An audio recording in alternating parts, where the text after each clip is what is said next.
यज्ञ में बैठते हैं, आप पूजा के लिए बैठते हैं, तो पहले तो आप कर्म करते हैं, यज्ञ कर्म, पूजा कर्म, कि भाई स्थापन बनाया गया, देव प्रतिमाएं बनाई गई, और फिर कर्म विभाग विधि के अनुसार सबसे पहले गणपति का स्मरण इत्यादि, फिर देवी माँ का स्मरण पूजन इत्यादि, तो ये सब कर्म प्रधान है ना। अच्छा, फिर उन देवताओं से संबंधित आहुतियां पड़ती हैं। यदि आप यज्ञ कर रहे हैं, उन देवताओं के निमित्त त्याग किया जाता है, स्वाहा के द्वारा त्याग किया जाता है। अग्नये स्वाहा आहुति पड़ी, इदम अग्नये इदन्न मम, वायवे स्वाहा इदम वायवे इदन्न मम। ये वायु देवता का ही है, ये मेरा नहीं है, उन्हीं को समर्पित कर रहा हूं। त्वदीयम वस्तु गोविंद तुभ्यमेव समर्पय। तो स्वाहाकार के साथ जब आपने त्याग किया, तो कहीं आपको अपने आप को बड़ा त्यागी समझने का अभिमान न हो जाए। इसलिए कहते हैं इदम वायवे इदं न मम। जिसको तुम देते हो वो चीज उसी की है ऐसा समझ करके उसको जब देते हो तो आप देते नहीं हो, उसको उसका लौटाते हो। संयोग से वो तुम्हारे पास था, तुमने उसको लौटा दिया। तो लौटा जब देते हो तो आप अपने आप को त्यागी और दानी समझने का अभिमान कर सकते हैं। तो स्वामी शरणानंद जी महाराज से किसी ने पूछा कि महाराज त्याग किसको कहते हैं? क्या जवाब दिया है महापुरुष ने?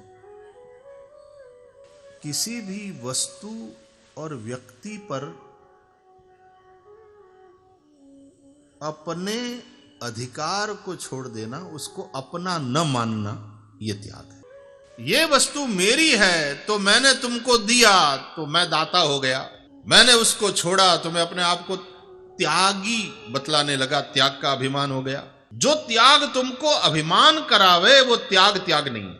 इसलिए विष्णवे स्वाहा इदम विष्णवे इदम न मम। ये कितनी बढ़िया बात है भैया। कर्मकांड का भी एक विज्ञान है। विष्णु के निमित्त मैंने त्याग किया, स्वाहाकार के साथ अग्नि में आहुति दी, ये विष्णु का ही है, ये मेरा नहीं है। जो कुछ भी समाज के लिए करो, जो कुछ तुम धर्म के लिए करो, जो कुछ राष्ट्र के लिए करो, वो उसी का है। तुम तो प्रामाणिकता पूर्वक लौटा रहे हो। अब संयोग से किसी ने वो मोबाइल फोन आपके बैग में रख दिया, तो आपने देखा अपने बैग में, तो अरे मेरा फोन तो मेरे पास है, ये बैग में दूसरा कहां से आया, ये तो नहीं है मेरा। और उसी समय एक आदमी ढूंढ रहा था, भैया मेरा फोन कहीं देखा किसी ने, यहीं बस लास्ट में यहीं बैठा था और मुझे लगता है मैंने यहीं छोड़ा था, मैं यहां रख के चला गया था, किसी ने मेरा फोन देखा हो। तो उस वक्त प्रामाणिक आदमी क्या करेगा? अरे भाई देखो ये मेरे बैग में किसी ने, ये मेरा नहीं है, ये आपका है? तो देख के कहेगा हाँ बस वही। और जब उसको दिया और फिर कहो मेरे नाम की तख्ती लगाओ, ये फोन मैंने तुमको दिया, तुम उस फोन के दाता हो।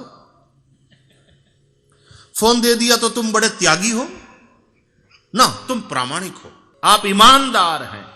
ये ईमान धर्म है, ईमान को भी धर्म कहते हैं। आप धर्मवान हैं। तो किसी भी वस्तु या व्यक्ति पर वो जो अपना अधिकार है उसको छोड़ देना, उसको अपना न मानना, वही त्याग है।